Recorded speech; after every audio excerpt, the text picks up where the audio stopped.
Yes. Lift Yes. off. Yes. Yes. Lift off. We live. 2025. We ain't in the studio. Talk That Talk is here.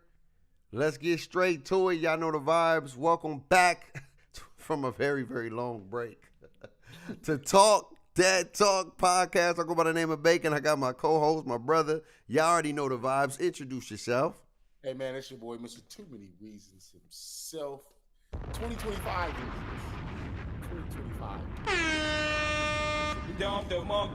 2025. Yes, yes, Man, man. First and why I foremost, can't? what a beautiful year. We're gonna get into the LA Fires because that's our hometown. That's where we from. We're gonna talk about that in just a bit. But we gotta talk about the doink that got them to the next round, bro. We gotta talk about them Washington Commanders, man, and the upset. I mean, some people may call it an upset, going in with a rookie quarterback and beating a good, solid Tampa Bay Buccaneers teams in their crib. It's not an easy thing, but let's talk about it. How do you feel about the Washington Commanders upset or win against the Tampa Bay Buccaneers for Yeah, the wild card playoff round? yeah, I wouldn't call it an upset because I think both teams is probably equal. Mm. Um, you know, the only reason why Tampa Bay has a home game because they won a division. Washington won 12 games. I think Tampa Bay won 9 or 10. Facts. So when you just look at the teams in itself, I feel like it was going to be a good game. They played week one. Yeah. Um, Jaden Daniels' first start as a rookie quarterback, and so it was just a good game, Yeah, it man. was. It really was just a good football game. There wasn't like referee calls that you could say like, oh, Yeah. that changed the dynamic of stuff. The calls that were made or not made were the correct calls. Yeah. And it just came down to players making plays. Jaden Daniels has proven all year that in the fourth quarter, he's money, Yeah. and he just showed again when the money was on the line, he got his team downfield, got him in position to win the game, and there you have it. So, like I said, man, it was a good game. It was Really good game. a real good playoff game. Yes. Better than some of the blowouts It we've was the kind of best playoff game this week. yeah easily Best yeah playoff easily game. hands down. And now we just got to see how this Monday night game gonna go Yeah. to see if it lives up to the hype. Which I think is going to Uh, be a good game too. I so think that's going to be a good game. My thing about this game that I was very, very shocked to see is that to be a rookie quarterback and not look like a rookie. yeah, That's the beautiful thing about Jaden Daniels that I've noticed is that his poise, like it's even clear. It's yeah, just like he's never let the moment get too big, or he's like even kill. And I love the way he commands his team. You know what I mean? In the beginning, I was like, look, man, why y'all going for it on fourth down? But it shows the confidence that they had when they went for it on the first drive when they got it down. It was like, we ain't worried. We gonna get back down here again. We gonna be able to get it in the end zone next time. And just the poise, the plays that he make, the throws that he make. I'm gonna say this right now though, Jay. Jaden Daniels, you need to start sliding, or you need to get your butt out of bounds, or you ain't gonna have a long career. Because some of the hits he did take today was some brutal hits. He even had stitches on his, I think it was his right cheek or whatever, or left, yes, yeah, yes. right cheek. So I would encourage my man to start sliding. Get on that surfboard and slide the wave. You know what I'm saying? But at the end of the day, it was a big shocker for me because I know the record wise that's regular season. To play your first playoff game and don't make it feel like it's your first playoff game was an amazing thing to see. And this is a dangerous team. It's one of those teams where if Jaden Daniels play like this, they can beat anybody because it's one thing when you know you got a quarterback that can win a game. Then when you playing with a quarterback that you know the defense got to do so much, and they Hmm. and it's like you're gonna get deflated at times. But what I see with Washington, they are all galvanized by his play, and they get like driven. Like, man, we got to get this dub. We got my man JD in the back, and with JD in the back, anything's possible. But we want to give him a chance, and that's what the Washington Commanders did today. Let's talk about Baker Mayfield, man. He made some rookie mistakes, and he's not a rookie. Some a fumble in a big time situation in the fourth. Yeah, the fumble situation was just a snap count. I think Chris Collinsworth has said it. When you're doing jet sweeps, the timing of a jet sweep damn near got to be perfect, Yeah, especially when you're doing a handoff. And it just seemed like he was a tenth of a second too late. yeah, And that tenth of a second can cost it because I don't even think he was going to hand it off. right. I think it was going to be more of a fake. Supposed to be a But bootleg or something. because he ended up like, got there late. He kind of ran into him and, you know, it didn't work out. And so, it's just I feel like Baker played a solid game. He did. If you look at his numbers, ain't that bad. I mean, they didn't have the ball a lot, but Baker It's not about the number things to me. It's the mistake football. Even when they was in the red zone, going to try to maybe go ahead, and he tried to do a little bit too much with the snap count, and then it ended up messing up the snap, and they fumbled the snap, and then he got a handoff, and they forced him to kick a field goal. You know what I mean? Well, I don't think he was trying to do too much with the snap count. I think the center just snapped it early. Yeah, it got mixed up. He was like, hut. Yeah, because he was still trying to. I think Baker was just trying to figure out where the defense is lined up in the gap. So he was doing the huts to try to create movement. Like, oh, okay, and then it was gonna be probably like a kill situation. Change the play to the left or the right where they felt like they had a better numbers advantage, and the center got all anxious. Yeah, man, because if you see the play, he said we good. He was like, hut, we good. And then he did like, I don't know what it was like overdrive of false hikes. It was like hut, hike, hut. And then if you do that, bruh, I don't care who you are. It's gonna be, I'm supposed to hike it. And he hiked it. And he was like, oh, snaps.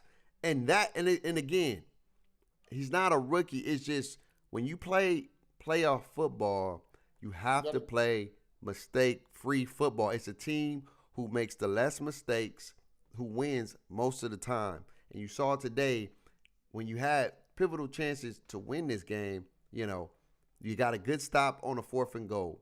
Then you fumble. Then you driving. You about to go ahead and probably go ahead and go get a scoring touchdown to take the lead. And then you do the snap count. And those two plays, the real definer markers. And then you have JD who's just JD, man. He makes plays. And I see why he won Heisman. I know why we wanted him, but now I'm happy with my boy Penix, and we'll talk about that at another day. But shout out to the Commanders, man. Getting it done. They ain't got no easy game coming up next, man. They're going to play a tough Detroit Lions team in Detroit. But I do think they can give Detroit a run for their money because the grit and the toughness of that team.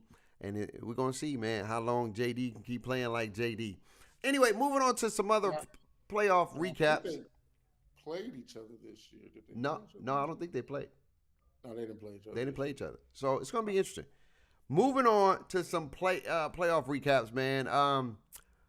Not too much to talk about. A lot of the games wasn't really interesting. I mean, the Packer and the Eagle game was somewhat interesting for a little bit, but I just felt like maybe Jordan Love's injury was impacting him, where he wasn't able to play his best.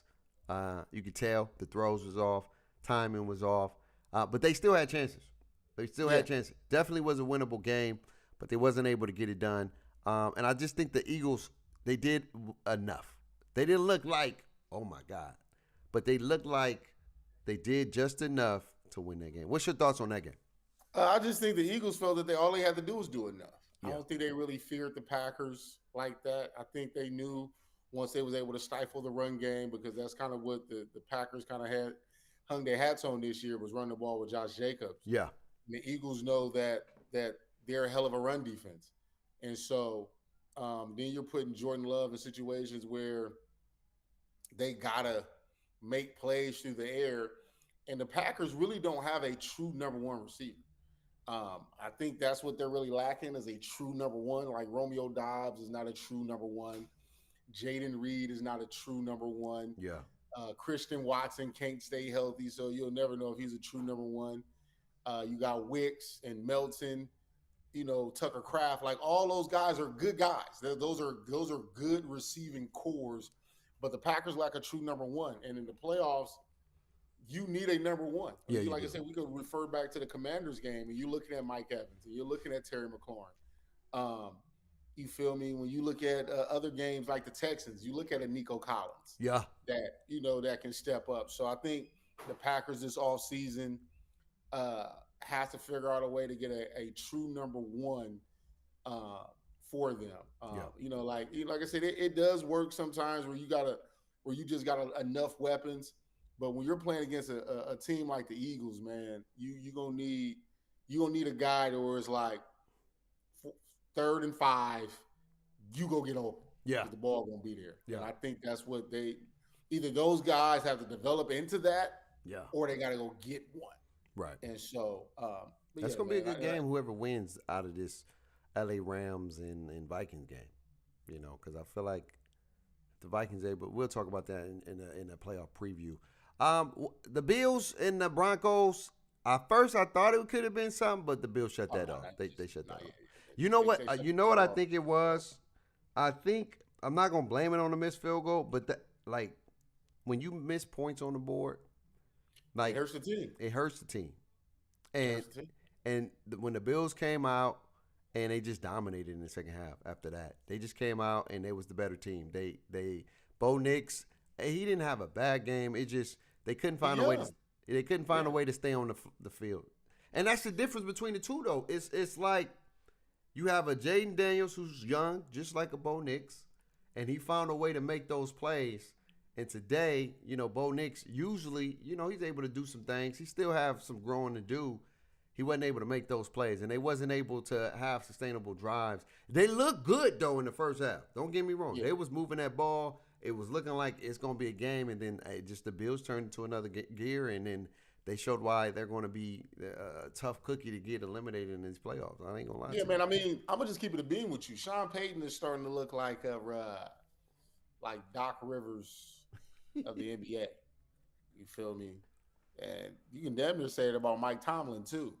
Like these larger than life coaches that find ways to consistently win, but then when it's time to give to the money, they teams ain't being reflective of the star power and the coaching. Right. You feel me?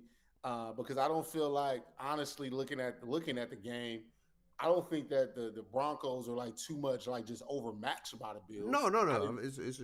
But it was just you can look at one team and where they are and what they're trying to go do versus a young team that's still trying to learn and try to figure this out. So, I mean, Sean Payton gonna have some time.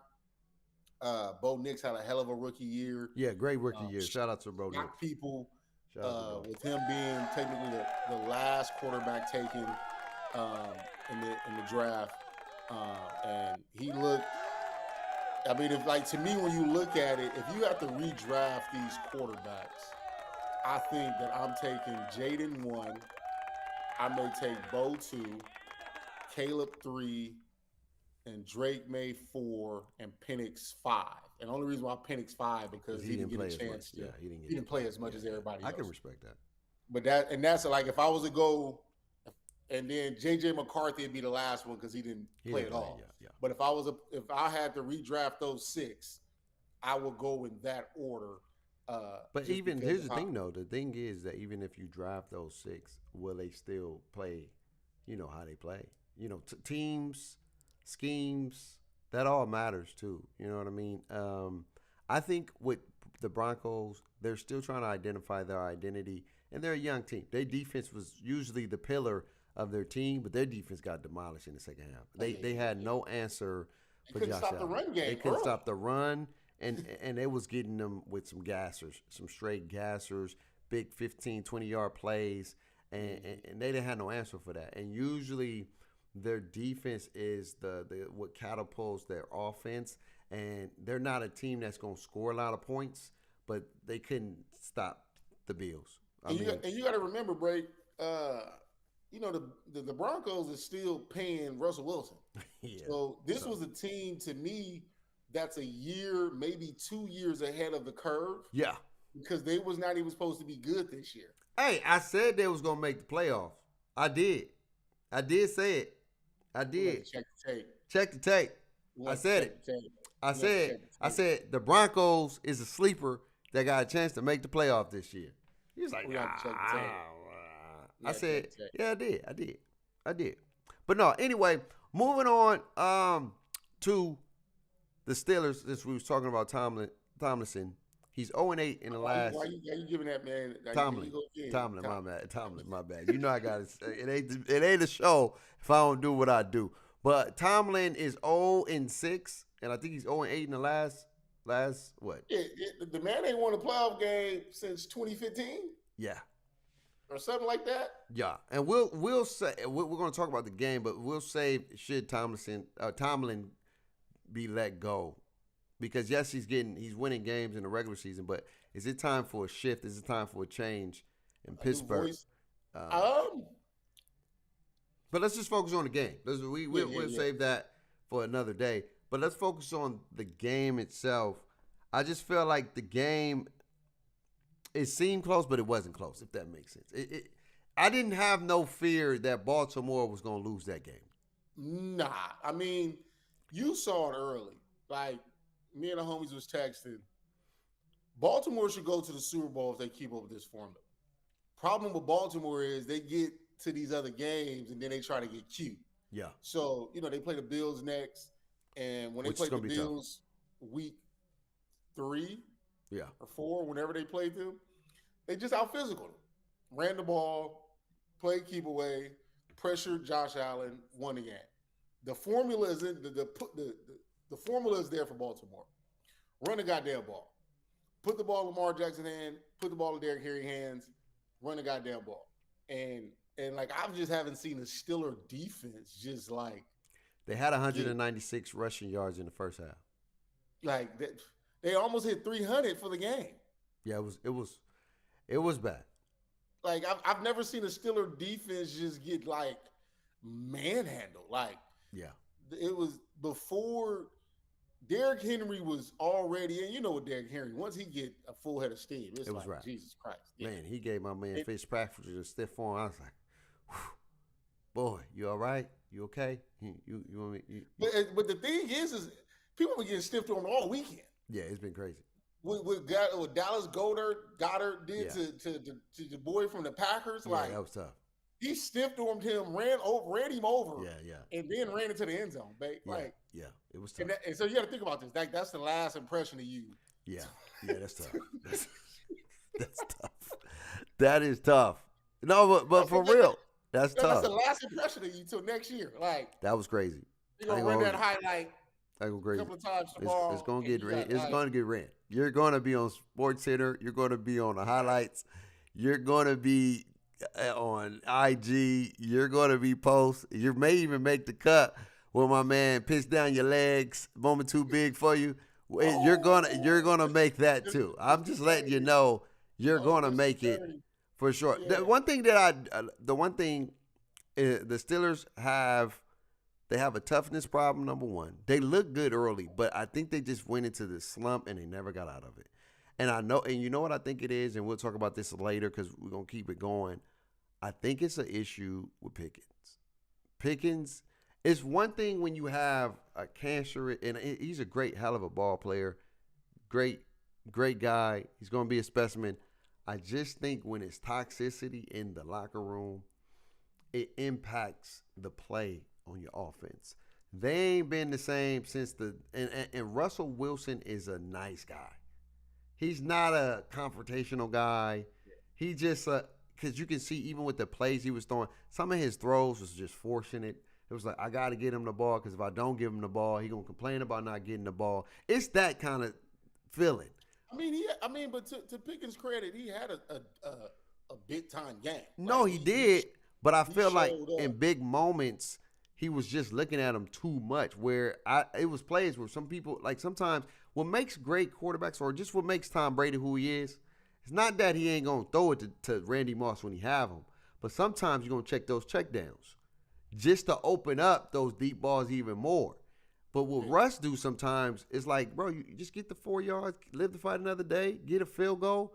But no, it's I'm going to chuck one and take my chances. And the throws was just not calculated risk. It was risk that end up impacting drives in the game, in my opinion.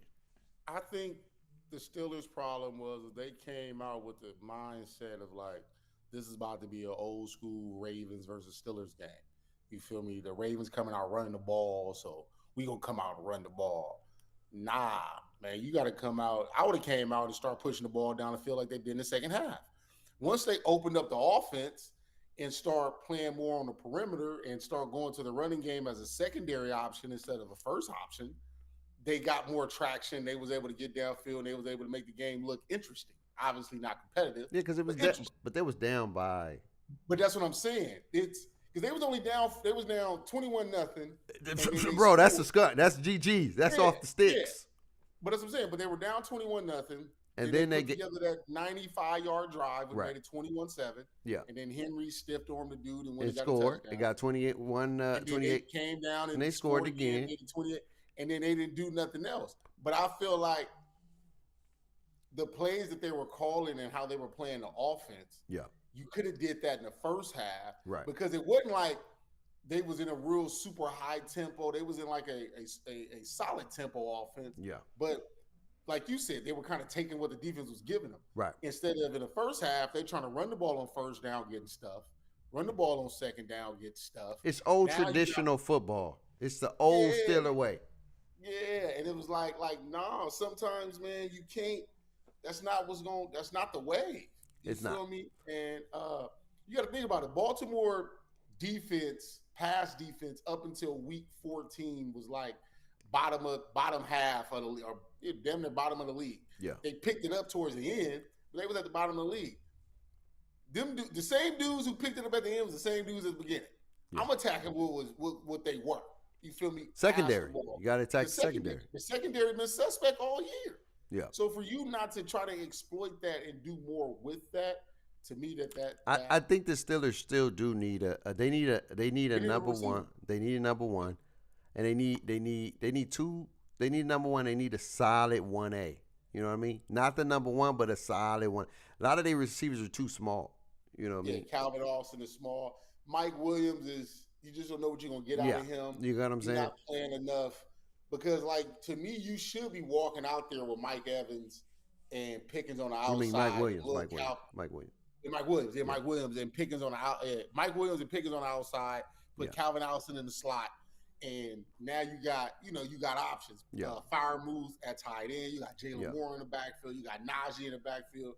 That's how it should look, but it didn't look like that. But like you said in the beginning, the Steelers usually are a good run defense, and I just felt like they went into a funk, like a really bad funk when they lost their Steeler identity. Because I ain't gonna lie to you, they had in the beginning of the season, maybe mid through the season, they looked like their defense was immaculate. They couldn't do no wrong, getting stops, getting turnovers, and they was winning games, and then they just went into a funk. And I'm telling you, I'm not blaming it on Pickens, but when you have a toxic mindset player in the locker room, it impacts a lot of things. But what happened? But you got to think about it, man. They lost 5 straight games, and Pickens didn't even play in 2 of the 5 losses. I know, but it was some like 2 games they lost, which was some probably tough games. Had a bad day in the office. Russ probably had a bad day in the office, but it was when it started to get out like, hey, the offense is stagnant. They don't get the ball.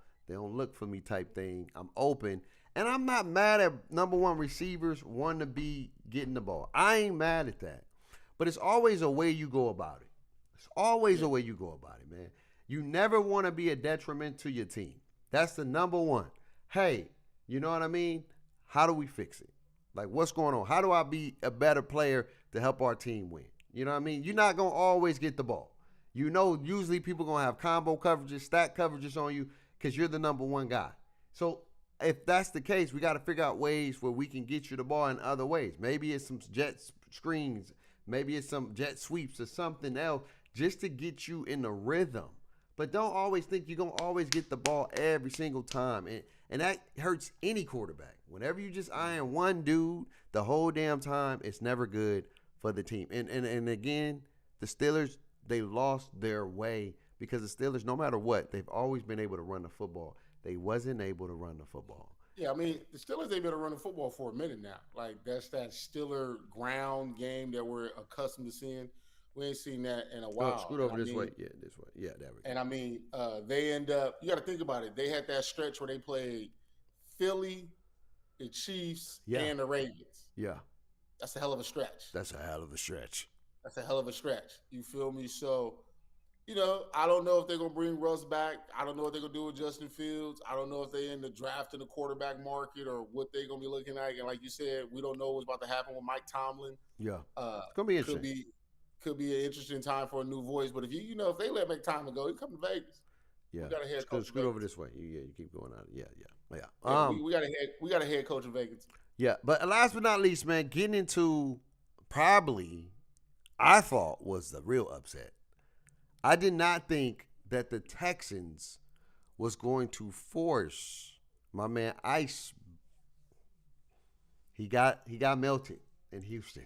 Just put it that way. Herbert was looking Sherbert. Yeah. He only threw 3 the whole season. Yeah. And you get into the playoffs. Throw 4 of them things. And throw 4 of them things. Two of them wasn't his fault. 2 of them drop passes, hit your hands, cool. Yeah. But the other 2, and you know what? Why? Because they got manhandled on the offensive line.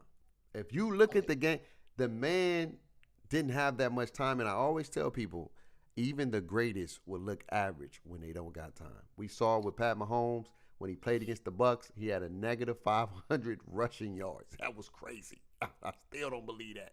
It was crazy. Over what was it? Negative. It was a negative 100. It was. Well, no, it wasn't that he had negative yard. It was just he was running around, scrambling. Yeah. And the amount of running he was doing for his life. It was bad. It was bad. But not the actual total. But it was bad. You know what I mean. Yeah, it was bad, and they didn't even score a touchdown in a Super Bowl. You know what I'm saying? And this is Pat Mahomes, who we looking at as one of the greatest to ever do this. And, Herbert, he just had a bad day in the office. And that's shout out to the Houston Texans. Because I ain't going to hold you. They came out. They looked like they was about to rout them boys. They went up, but they didn't score. So I was like, And then they got the ball again. Got another drive, but they didn't score. I was like, this could be something. And then Stroud, the play of the game, the fumble, pick the ball up, snap, throw the ball. Hutchinson. To a wide open, who he threw it to? Collins? Was it Hutchinson? Hutchinson's to a wide open big, and they never looked back. Yeah, and they got in the flow, and they did what they need to do. I'm gonna call it like this. This way, yeah. Justin Herbert, you look at his last 6 quarters as a playoff quarterback. Terrible. He had a first good half against Jacksonville, and then he's been terrible ever since that first half against Jacksonville in the playoffs. And it's like, we always want to crown people early. Oh man, look at him, his physique, the numbers. He didn't pass for more yards than Peyton Manning in his first 4 years, and he didn't did this, and he got that. He got Jim Harbaugh now, and it looked good. It did. It was 20. He threw 23 touchdowns, 24 touchdowns, 3 interceptions. I understand that, but when the money is on the line, you telling me? Okay, let me ask you this honestly. Did you think he was gonna have that bad of a game when they first came out? Not that I think he was gonna have that bad of a game, but when you come off how you looked in the second half of your last playoff game, you can't show up to this one and not. So you don't take no blame for the offensive line? Because he got tore up. I could take you can always take a little blame for everything else, but we know how this business works. I understand he had a bad game. I ain't taking it away. Yeah, he even said it. He said he played bad. He gonna make bad. And that's where the headline is going to look at. The headline not going to look at the offensive line like that. No, I feel it. You're right. The headline is going to look at Herbert and what you did and did not do. The headline is going to look at 4 interceptions. That's what the headline. And it's not going to talk about 2 being off the receiver hands or whatever the case. Yeah, you're right. I ain't not. The headline is going to say Justin Herbert is the first quarterback in NFL history to throw more picks in a playoff game than he did in the whole regular season. Yeah, he did. And so that's what it's going to look like. And so now you got to head into the offseason with that headline because you, you know how it is in the NFL. You don't even know what this team going to look like next year. Yeah. Who's to say you're going to be back in this position again next year? I understand. So I think they will. just, they gonna be nice. But now, not on. But at the end of the day, I think that L.A. had a solid year, and they're headed in the right trajectory. Harbaugh is gonna get them right. He's gonna get them right, and he's gonna make them a very, very competitive team. I think what the Chargers are missing is a number one receiver. They don't. Well, no, I think they got a number one. What, I like McConkey, but he's too short. He's too short. I like McConkey, He's too short. But you can go get another guy. They need They need a bigger, taller, faster receiver. Yeah, McConkey could be like a Cooper Kupp. Yeah, he could. I ain't mad at it. He's a great receiver. Great receiver. But I'm saying he's one of those guys you can jam up, get more physical on. You need another guy. You need another guy so he can play. He can move around more in the slot. Yeah, and be able to really just break down defenses because you can match him up in different places, kind of like how you do with Cooper Kupp. Yeah, you feel me? You can move him around. You can do this. You can do that. You feel me? So they need to bring in another guy that can help. Allow him to be a slot guy, and they go from there. I mean, I don't want them to be better. I know because they're in your division. But before we move on to the playoff preview, let's not take nothing away from CJ Stroud. No, CJ found his groove. He found his groove yesterday, and you know what he started to do? He started to get back in that being able to scramble back when he have to. Because I think sometimes when you try to play like the traditional quarterback and you forget about your God-given talents, sometimes it makes you one-dimensional, and it started to impact him. I ain't saying he can't throw the ball, but what makes C.J. Stroud and Lamar Jackson and the J.D.s and the Josh Allens and the Pat Mahomes is their ability to scramble when they're under pressure. And I think a couple of those scrambles got him in the rhythm to start making those throws and kept drives moving on, and he wasn't trying to force it. If it wasn't there, he threw it away, and if we can get some scramble, we got about 3, 4, 5 yards. 5 yards is better than no yards at the end of the day. And he wasn't taking those sacks that he was taking prior throughout this season, And so do I think it's going to be enough to beat the Kansas City Chiefs? We're going to have to wait until next week to see. I don't think so, but anything's possible. It's playoff football, man.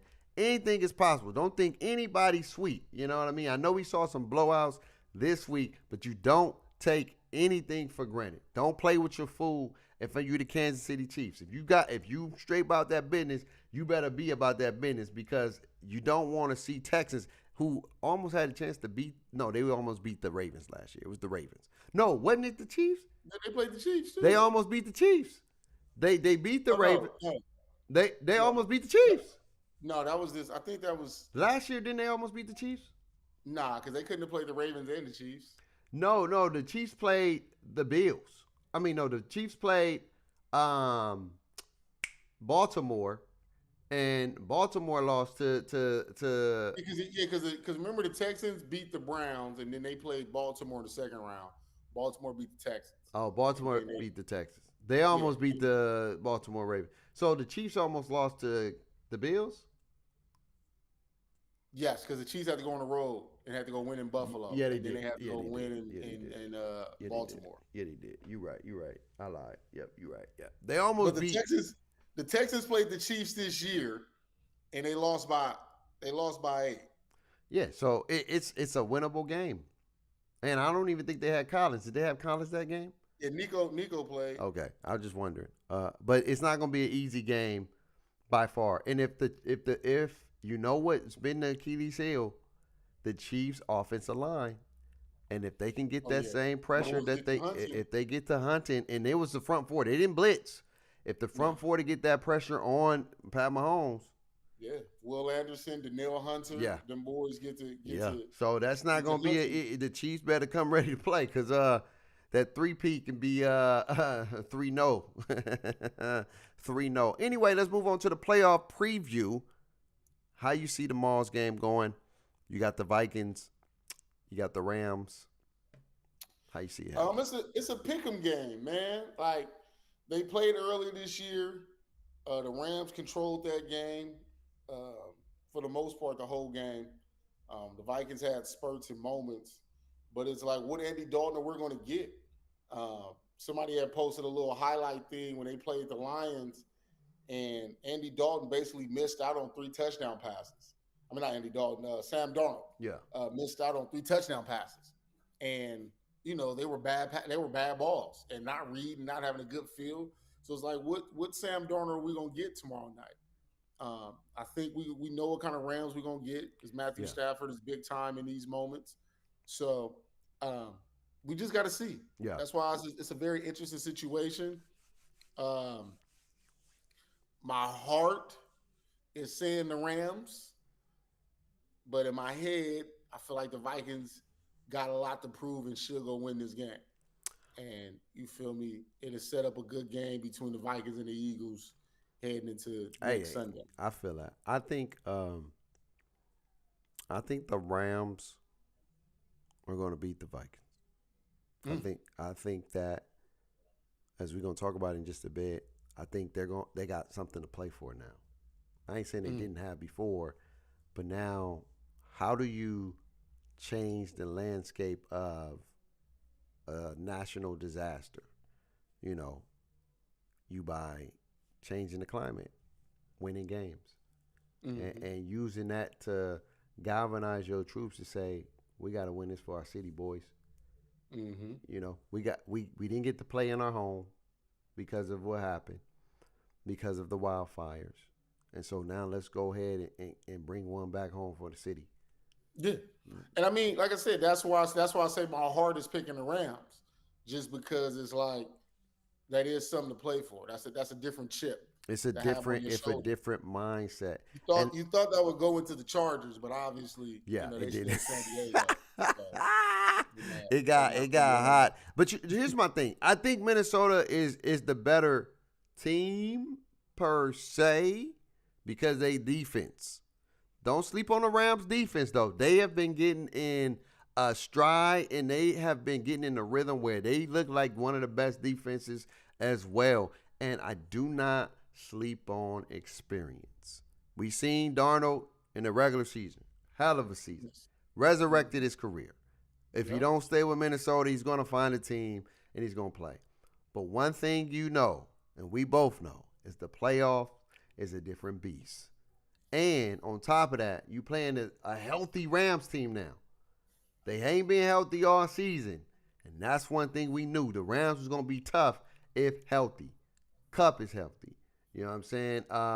What's my man name? I picked them. Puka Nacua. Healthy. They got a healthy team. And I got the Rams in a close one, 27-24. They're going to win by 3. That's what I'm writing. Yeah, I'm going to go Rams. I'm going to go Rams 2017. 2017? I can see that. Yeah, some like, but yeah, 2017. Now let's talk about a little bit of the national disaster, man, that happened.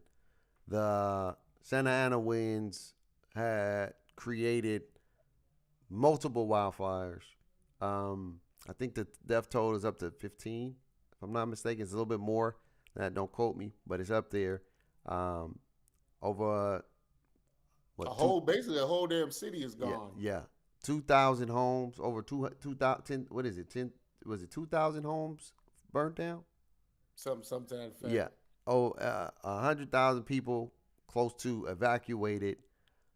People like J.J. Redick home was burned down.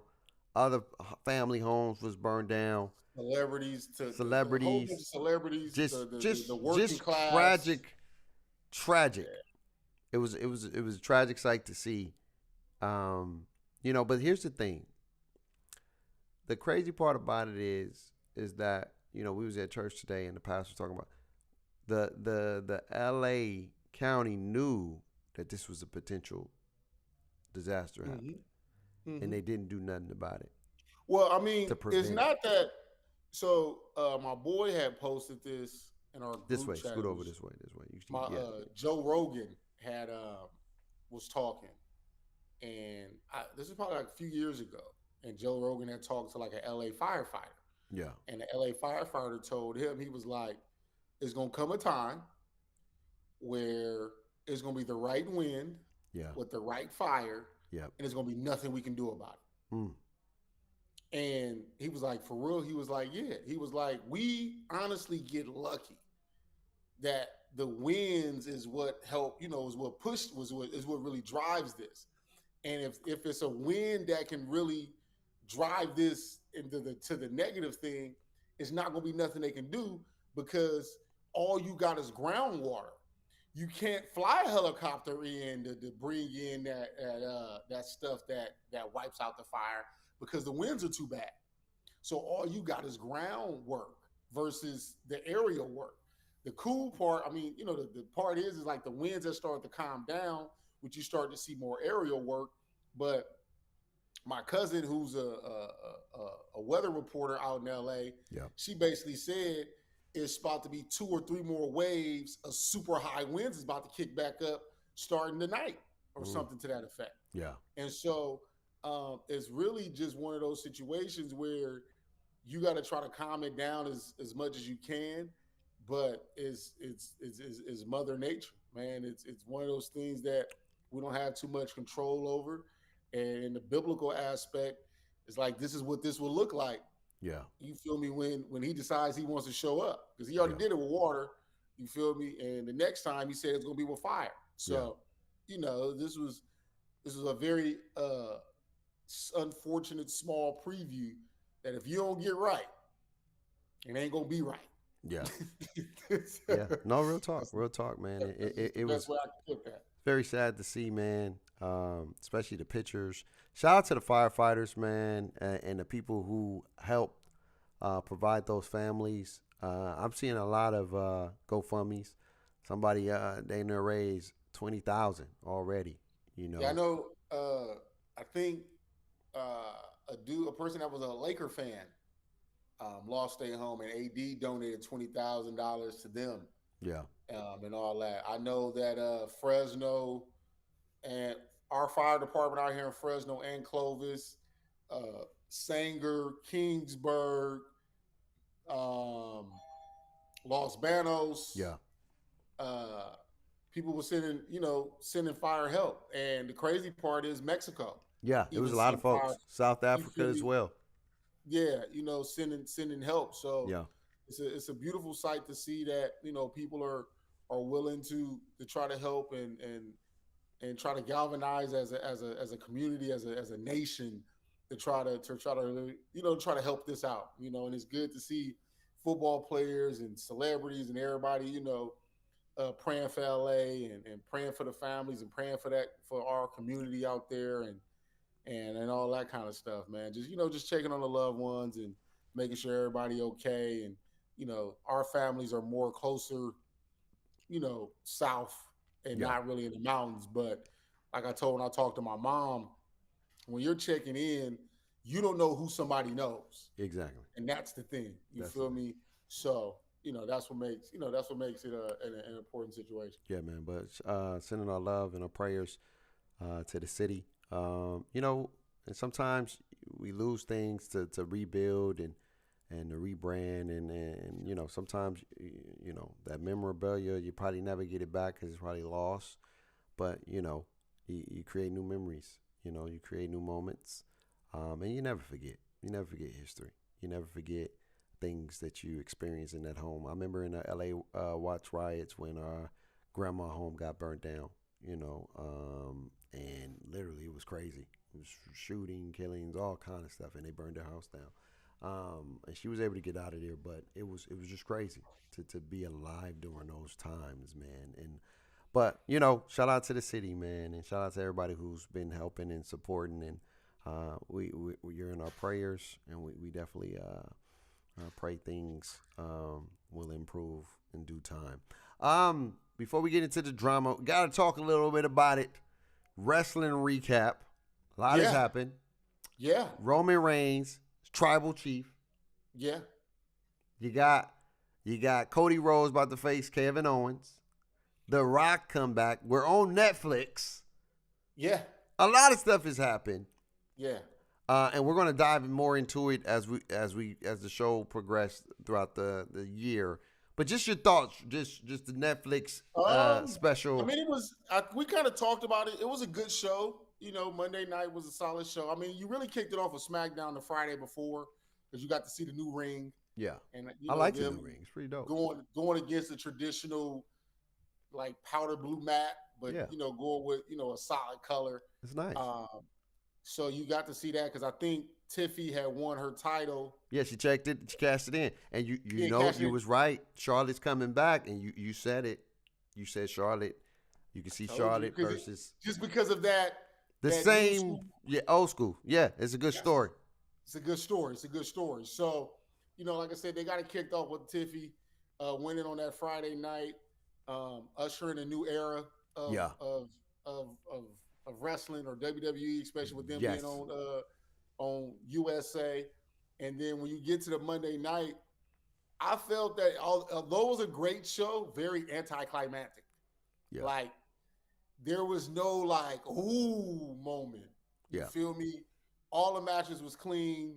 Roman winning clean for the most part, even though it was Yeah, it was supposed to go like it was supposed to go, but he won because we knew that was gonna happen. He won it clean. The Rock showing love to Cody Rhodes, showing love to Roman Reigns. It just made it a little weird because it was like the final boss character was such a heel. Yeah. And to come back with the little gray beard and he was like happy. Like Uncle Rock. Yeah. You feel me? Uncle Rock. Like I forgot all about all that. Here's my thing. You know what? I think Or it could be a setup. No. I know it's a setup because he got on NXT and he said, just be patient and let The Rock take you on the ride he's going to take you on. And he made it to a joke. He was like, when I first came, everybody was like, you gotta be nice to Cody. Don't be mean to Cody. That's not cool, Rock. And then yesterday, I get all these tweets talking about, Rock, what are you being mean? Why are you being nice to Cody? Don't be nice to Cody. You supposed to be mean to Cody. Like, shut your mouth and know your role and let me take you on a ride that I'm trying to take you on. And I think Monday wasn't about necessary storylines per se. It was the biggest historical event. And I think Rock being business Rock was like, I gotta wear my business hat. This ain't the show. You ever know you had that gang beef and you be like, look, this ain't the place we gonna fight. We still beefing. But today, don't think it's sweet. Don't think it's sweet. Today we're still cordial, but just know. And I started watching doing some research. There was the bloodline tradition when some stuff's about to happen. They do the hug, and they only show one person eyes when they do the hug. Roman has done this to everybody when it got real. Everybody, and then this time, The Rock did it to Roman rather than the other way around. And that's a signal that something is about to get cooking. It just didn't get cooking when we want it. And this one I want to get to, and we can move to wrestling for another week because we're going to definitely dive in some wrestling. We're going to have some wrestling recaps, and we got the Royal Rumble recap we're going to be doing. But the one thing that I want us to get out of, as fans, let it play out first. Yes, got to. Just let things play out because I think we're in an era where fans feel like we can dictate everything, and we're taking the creativity and the story of the imagination out of it now. The storytelling is getting removed because you want it to happen when you want it to happen. And I really feel like this social media era is missing the essence of patience. Just let it rock. But we in a no point. We talked about this when it comes to this. Bless you. Yeah. When it comes to everything, it's a microwave society. Yeah. It's a microwave society. Ain't nobody trying to put nothing in the oven and let it bake. Yeah. No pun intended. Yeah. You feel me? They not. It has to be right now. And so we want something right now. And I think the storytelling is going to be okay. Let the story play out. Like me and you have talked about just random possibilities. Like our conversation is just about what we think can happen, Yeah. what we think like will be a good storyline, but we ain't trying like we ain't when something happen, we ain't like, oh man, like not like we ain't doing none of that. We're giving our opinion on what we think will be just a great story and Facts. how this is gonna look.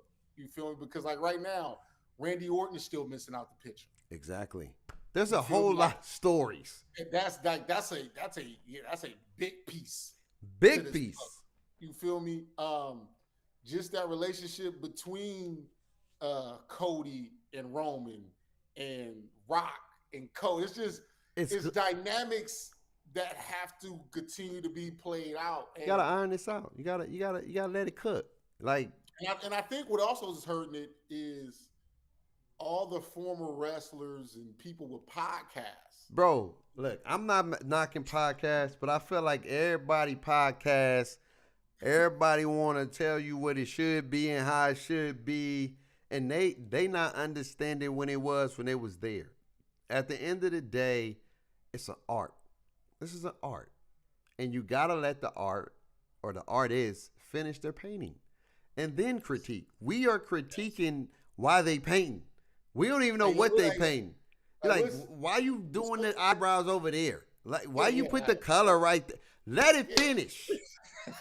Let it finish, and then critique the painting afterwards. It doesn't mean you're gonna like it. Doesn't mean it's gonna be, but let it finish. Let the creators create. And I think we're just in a time where people are not allowing creative people to be creative anymore. We want it to be what we want it to be. Entitlement.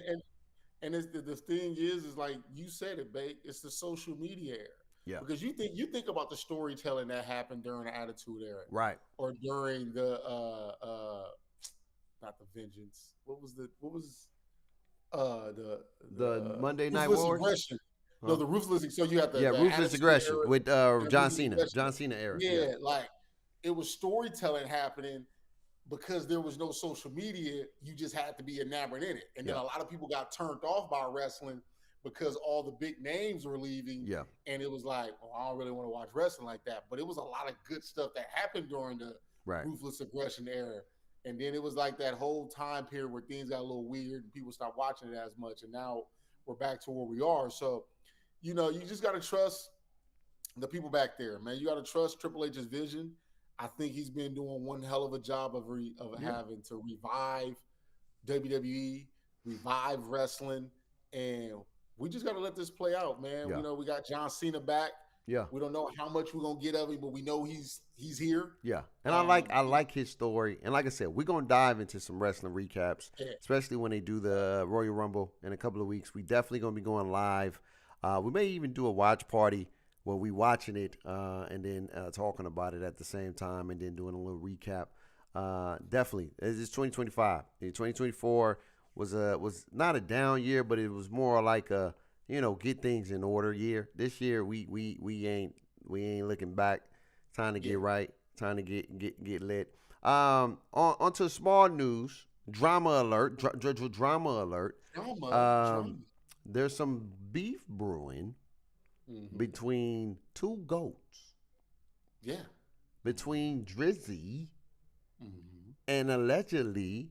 I said allegedly because he didn't came out and say the name, but he's dropping subliminal with the Irish freestyle and saying that still ain't out. That still ain't out, but it got put out.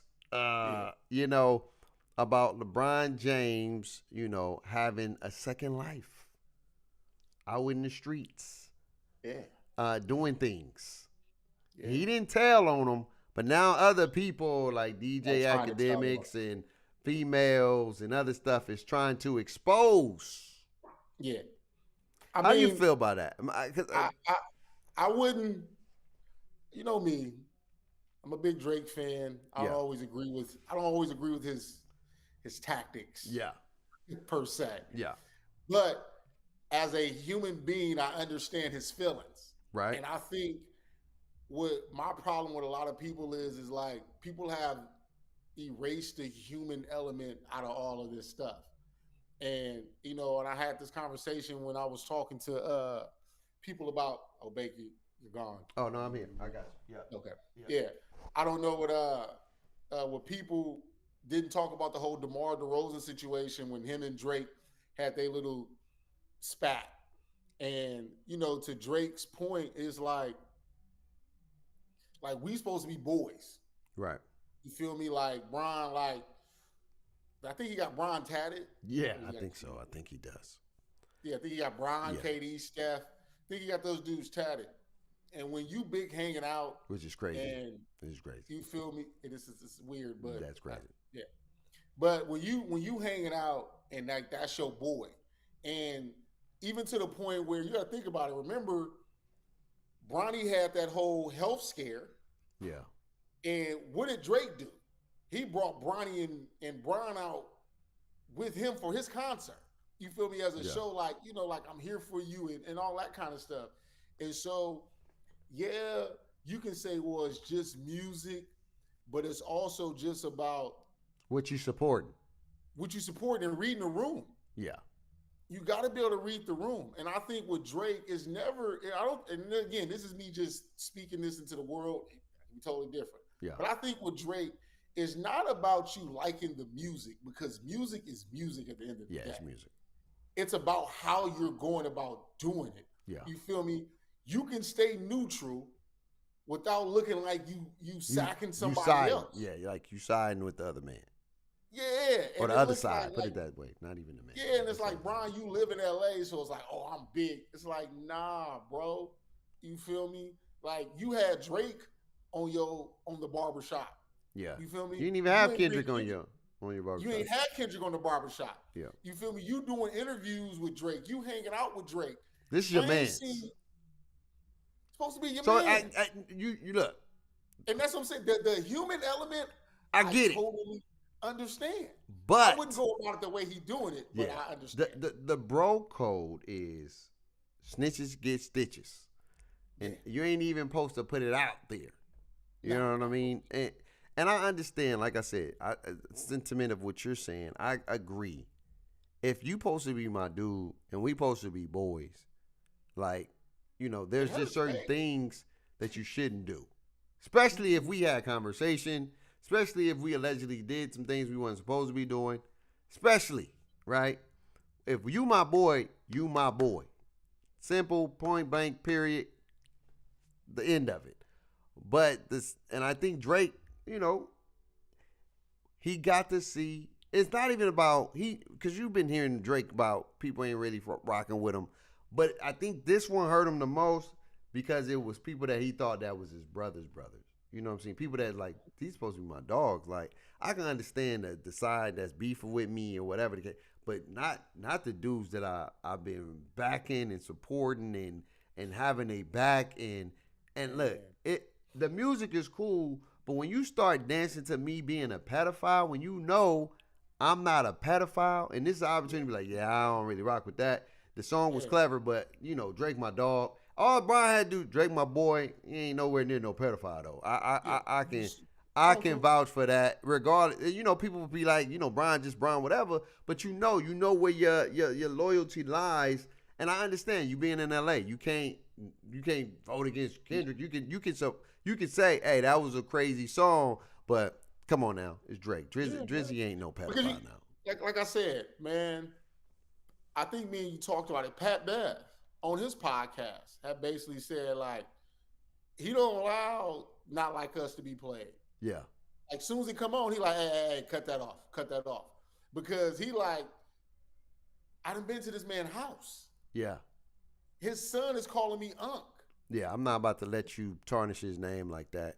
Like, the song is cool, but you ain't about to like, I know. Come on. This man ain't no pedophile. Because they know the damage that can, especially in this days, to be considered a pedophile when you got the Diddy situation, you got the R. Kelly situation, you got all these situations for our culture. That's not the right thing to be celebrating. If people going to do it, people going to do it. But it's certain people that shouldn't do it. And I understand it. And I really think, now here's a question. Do you think they can come back from this and be boys again? Because I don't know if they're going to be boys after this. I don't know. Because if you putting it out there that I'm out here. because they both emotional creatures. Hey man, I don't want to hear that. We all emotional now. No, Everybody. what I'm saying is like Drizzy's tactics are the tactics that like I'm drawing a line to saying type tactics. Yeah. Like once I do this, I know there ain't no coming back. Yeah. So that's how I look at it. And because Drizzy operates under that emotion, like, oh, once I sever ties, you feel me? Is you know, because like I said, him and Kanye kind of got back cool, and then what you see that fall back out Because of Kanye. Yeah, that's what I'm saying. But it's just I don't know. I think you can come back from this when grown men do grown men things. Yeah. And that's sit down and have a conversation. I think they need to have a convo. And people need to be receptive to being honest and open. Yeah. You feel me? I need to be able to tell Bron, like, hey, that was foul. That was foul. Like, yeah, straight like that. You can't do that, bro. And as Bron, I would hope that you can receive that and say, you know, and Bron, I think if they have that conversation, Bron will be like, you know what, you're right. I see. My bad, Brody. Like, you my boy. But here's the problem. I think DJ Academics has made this matter worse because. But that's a simple phone call to DJ Academics. Drake can call DJ Academics and be like, bro, no. Cut that noise. Cut it. And he'll be like, all right, my bad. Because that's the type, you know. But so I think if Bron and Drake can just sit down and be like, man, look, bro, I was hurt because you my boy. And to see you dancing and supporting something that's detrimental to my character, that made me feel some type of way when you know. And Bron can even if you say, like, my bad, you know, whatever Bron can say, like, I made a mistake. I didn't look at it that way. I just looked at it from a music standpoint. They thought it was a dope song. I know you ain't no pedophile, dog. You know, because you know it's certain things, like, as boys sometimes, we be like, man, I ain't worried about that. Like, you know, we boys. I know you ain't no pedophile. Like, I ain't even taking that serious. But the song was dope. You know, I'm in L.A. I'm doing my politicking. But you know how that go. Like you said, it's just it's never the message. Right. It's always the messenger.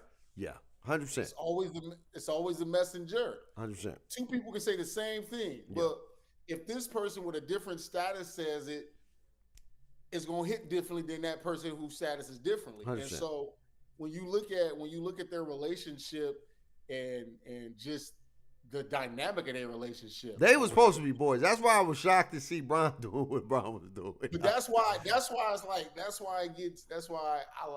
You think something? Not that I like, but it's cool to start seeing that these relationships that we think is real phony. Man, I wouldn't say real phony. I think something happened. Because you never seen Bron do nothing like that. I think there's some stuff. If it is something, I think it's some underlying stuff that we don't know about. Drake text Savannah. You know Drake got an issue with hitting people girls. But you know what? I think it's some underlying stuff because Bron is calculated. Bron is calculated. And Drake is calculated. So for Bron to do what he doing, I know something had to happen that kind of salvaged the relationship and where they probably not on good terms and nobody know about it yet. That's what because Bron wouldn't do nothing so obvious. Well, you gotta think about it. You know, Bron is a habitual liar. That man will lie about anything, anytime he get the moment to lie. You feel me? We know this. Like it is facts. These are proven tapes of Bron coming out saying, like, yeah, I knew Kobe was going to score 81. See in his eyes when he stepped on the court that day. That ain't no lie. He probably knew it. He probably did know it, dog. Kobe didn't even know he was going to score 81. Man, look, even though Kobe didn't know it, so what about when Bron talked about he read the book? Knowing damn well he didn't read the book. He probably read the book, dog. All right. He could have audio read it, dog. He could have audio read it. Anyway, man. I hope them brothers can salvage that relationship because don't let some simple, some small interfere. And if this truly is a brotherhood and a friendship, because I don't think they was just using each other because they boys. I really do think it's something deeper than what we know, and it's just not out there yet. But whatever it is, I think it's just a simple men phone call. Like I'm gonna say this, and we can end the show on this. As men, we gotta stop acting like we too big and too strong to have real conversations to talk man. about issues that we really dealing with. Especially with one another. Like, I don't have to make it public. It's a simple, hey man, my fault. I dropped the ball on that one. Or my bad, bro. You know you my dog. I know you ain't no pedophile. You already know. If we was doing those two, man, you already know. I know, bro. We was, so don't even take it like that. And then Drake would be like, nah, we good. It ain't on that. Like, Brian, my boy, whatever. You know, we squashed that. We got to the bottom of it. Whatever. It just, because then you let the world get it, and then when the world get it, they'll take it. And they'll create some stuff. It don't need to be created. And the world will create more divisiveness. Yes, because that's what this world loves right now. It's divisive, hatred, negativity.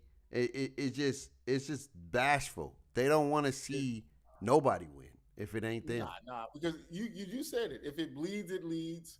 And the more negative stuff, the more things is going on that people will pay attention to. Yeah, man. So, misery loves company, man. And a lot of people that's feeling miserable loves to make other people's lives miserable. But anyway, man, we are back. Yes. First show of the new year, baby. First show of the new year. We're going to be back in the studio on Saturday where we can go dive deeper into the playoffs, college football playoffs championship. We're going to recap that, talk about who we think is going to win, Ohio State or Notre Dame. We're going to talk about some hoops, how we see the season going as we get closer to the All-Star break. We're going to recap some WWE, some wrestling, and, you know, we're going to have some drama topics and all that good stuff. We're going to bring some guests on this year, and we're going to keep it pushing, man. You know the vibes. You know what we on. You know we all about living life. You know we all about stressing less. You know we all about family and love. And, you know, any words before we get up out of here, man?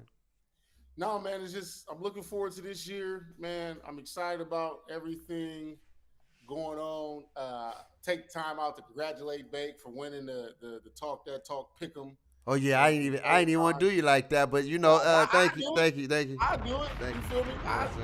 I do it. You feel me? I feel like it's on me to show my congratulations. I ain't even bring it up, you know, because when you're winning, you know, sometimes it's just a normality. It's just whatever. It's just I bring it up to. We need a belt. You know, since we doing WWE, you know what? This month, at the end of this month, I'm getting the belt, and I'm gonna have the belt for the whole year, and it's gonna be Talk That Talk. I'm getting a customized WWE Talk That Talk belt. I gotta get one, and the only way you gonna get it is if you beat me next year in the pick'ems. But I gotta put it on my shoulder. I'm gonna have it right here, WWE style, because I'm the tribal chief right now. I'm the tribal chief, and you gotta acknowledge me. Anyway, man, y'all know the vibes. LA, we rooting for you. We love y'all. Love all our loved ones. Love all our family down there. And y'all know the vibes, man. Always remember to stay blessed and to talk that talk. We see y'all next week through the grace of God. Peace.